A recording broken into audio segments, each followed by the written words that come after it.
Does your child like to eat a particular food? Does your child like to eat a particular texture of food? Or he or she prefers to drink milk rather than water or juice? Does your child like to eat soft food?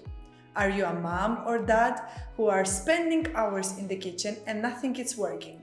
Hi, my name is Lisa, occupational therapist and Padawan therapist, and today we are going to talk about picky eaters. Before to start, this video is sponsored by Panacea Therapy Center. Don't forget to subscribe and press a like button if you like this video. I am inviting you to stay till the end of this video because there is an extra bonus, an extra tip waiting for you. Many parents write me and ask me what to do with children who has difficulties with food and eating in general. This video is going to be about 5 signs how to recognize a picky eater. But before, I would like to read something that a mother wrote me. My child is playing with the food, throwing it into the floor or on the table, but won't eat anything when I'm asking him to eat. For many parents, feeding and cooking is not a pleasant activity at all. In this video, we're going to see 5 signs how to recognize a picky eater. Let's start with the first sign. The first sign is the facial behavior. What does that mean? You have to pay attention a lot how your child is expressing himself or herself in front of the food. What is the facial expression or behavior of your child in front of the plate or at the table, or when you are calling him or her to sit down and eat? The facial behavior and the behavior in general is the first sign and the most important one. We have to make sure that your child complains before the food or after the food or after tasting the food. Does the child really wants to try the food or is just playing with the food around? Does he or she follows your instructions when you are calling him to sit down at the table? If it's a yes, we have to stop in this sign. It is important to talk with your speech therapist or occupational therapist and try to target this first sign.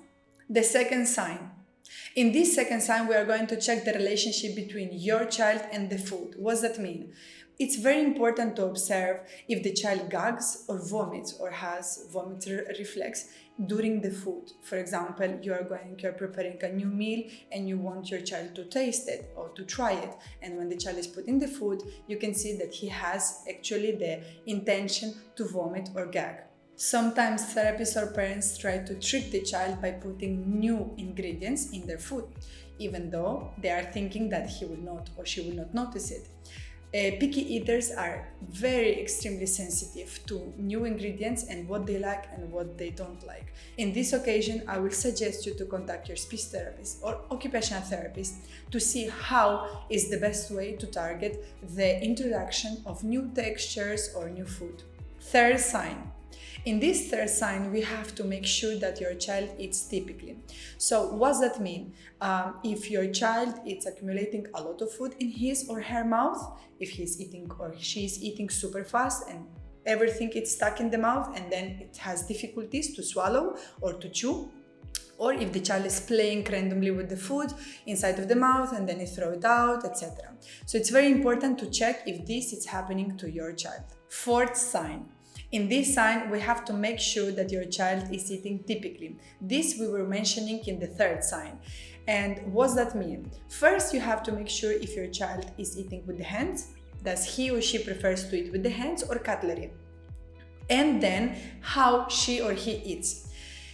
Typically, we are going to put the food, yes, with our hands or with our cutlery in the mouth. We are going to pass the food to one side, in one cheek. We are going to chew it. Then we are going to pass it to the middle. We will transfer it to the other cheek. We will chew it again and then in the middle and we swallow it. So this is more or less the typical process organized in our mouth between the food and the chewing skills. What you have to make sure is to observe a little bit how does your child eat or chew the food. That's even if the chewing process exists. If you notice that this process of eating and chewing does not exist in your child, please contact a speech therapist or occupational therapist who might help you to reach good chewing skills, good feeding skills, or realize if your child is picky eater or not. And the fifth sign, the last sign, In this sign, we are going to check about the other possible sensory needs or difficulties that your child might have. Most of the time, children who are picky eaters or with oral motor difficulties has other sensory areas affected. For example, has troubles or difficulties to wash hands, brush their teeth, or combing the hair, or anything relating to toileting and showering. It is very important that you notice or you check also these other areas of and activities of the daily life of your child and see with an occupational therapist or speech therapist if this can be in somehow related. And now the bonus. Many parents were writing me and write me about difficulties of oral motor skills and feeding problems and picky eaters as well.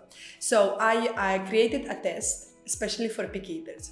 You can find the link in the description box below. If you would like to share your own experience or you have any question relating to this video or picky eater topic, please write them in the comments. In our next video, I'm going to give you some tips how to help a picky eater who is struggling with feeding. That's all for today. Thank you for watching. And now, dear parents and therapists, remember, if the feeding activity is a stressful activity for you, imagine how it is for your child. Relax, take it easy, calm down, and contact a therapist to help you further. If you like the video, press the like button. If you are new, make sure to subscribe, and I will be seeing you in my next video.